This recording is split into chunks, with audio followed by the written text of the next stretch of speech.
Hello. During this session today, we're going to be looking at exploring the different postgraduate study options that are available. So, when you're looking at going into further study, you could be thinking of doing professional training after your degree, going on to do postgraduate study, or looking at getting into research. Now, there are lots of benefits to going on and doing postgraduate study.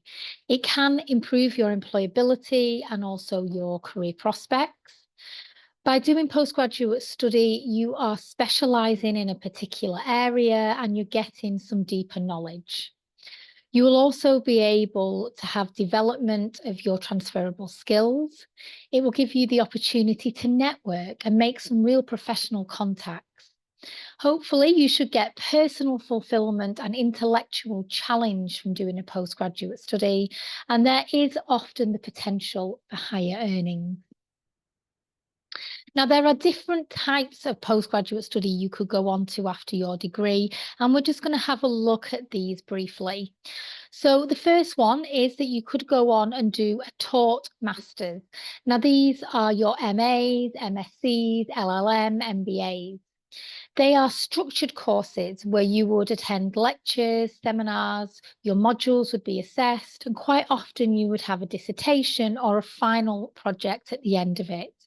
Now, these usually take 1 year full-time and 2 years part-time. Another option is the research masters. Now, these are your MRes, MPhil courses. Now, these are much more focused on independent research. So you would typically have a supervisor, but you would be spending a significant amount of time working on a project. Now, these are often very similar to taught masters in duration. They are usually 1 to 2 years full-time, and part-time is usually possible as well. We then have postgraduate certificate courses or postgraduate diplomas. Now, these are shorter. They often mean that you don't have the full requirement of having to write a dissertation, and they can be seen as a stepping stone towards the full master's. Now, a PG cert generally takes less than a year to complete, and a PG dip can be a little bit longer than that, but they are usually available both full-time or part-time. And then you have your doctoral degrees. So these are your PhDs, your professional doctorates. Now, they involve original research, producing a thesis that makes a new contribution to knowledge. You often have to have a viva with a doctoral degree. And professional doctorates combine research with professional practice. And they can usually take around 3 to 4 years full time to complete. They can be longer if you are doing part time. And the final one we're just going to have a look at is professional and vocational qualifications. So professional qualifications could be a specialist master's, and these can be integrated into apprenticeships. So they are focused on combining your academic learning and professional or industry practice. So it might be that you do work placements, you go on practical assessments, or you have to take part in industry aligned projects. Now, the duration of these varies.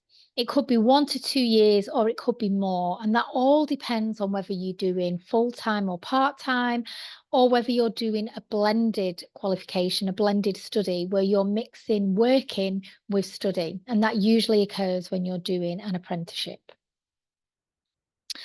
So, how do you go about choosing a course? You need to consider the following things when you're looking at which course to choose. You need to be clear about what your reasons are for studying.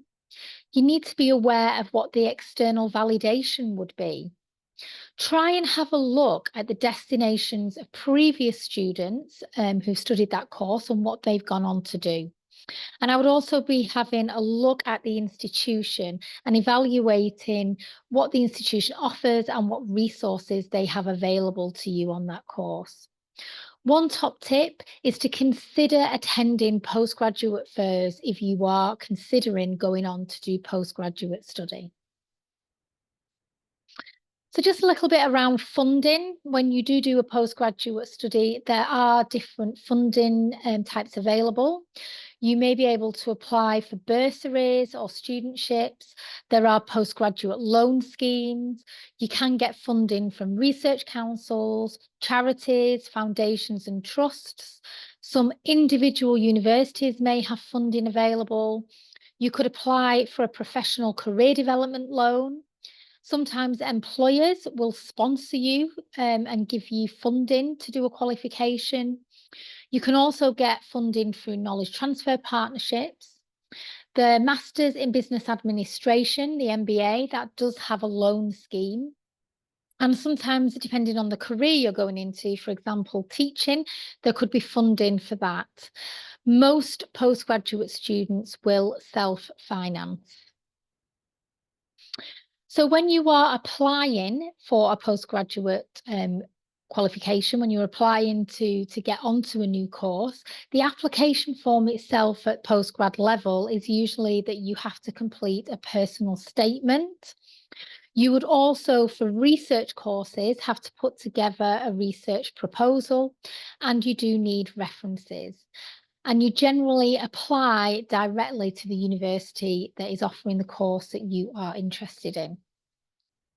So I have put on here some useful websites that you might want to have a look at. The findermasters.com and the Finder PhD ones have every master's and PhD course that there is available within the UK, so they are worth having a look. And then we've got some resources there on options with a 2-2 and also on the Prospects website, what it is that you can do with your degree. So if you would like further information around postgrad study, or you want to explore going on to postgraduate study a little bit more, please book an appointment with one of the careers advisors, and you can do that through Student Hub. Thank you very much.